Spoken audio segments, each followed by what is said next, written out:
Hello, আসসালামু আলাইকুম guys. আশা করি ভালো আছেন। সকাল সকাল ঘুম থেকে উঠে চলে যাচ্ছি আমাদের নতুন প্রজেক্ট।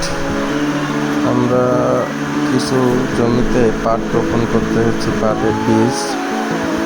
সে উদ্দেশ্যে সকালে মই ঘাড়ে করে নিয়ে সকালে ভোরে রওনা হলাম জমির উদ্দেশ্যে।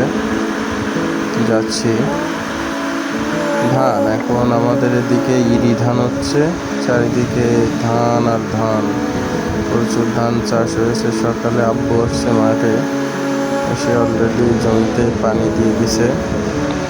এই যে পাটের বীজ, পাট রোপণ করবো আমরা। আব্বু মই দিয়ে জমিটা সমান করার চেষ্টা করছে, মই দিয়ে সমান করে তারপরে আমরা পাটের বীজ রোপণ করব। এর ফাঁকে আব্বু বলল যে পানির পাইপগুলো গুছিয়ে ফেল, সাথে সাথে সেগুলো করে ফেললাম। সাথে সাথে আবার ঝড় শুরু হলো। এদিকে আব্বু আবার পাটের বীজ রোপণ শুরু করেছে। সবাই দোয়া করবেন।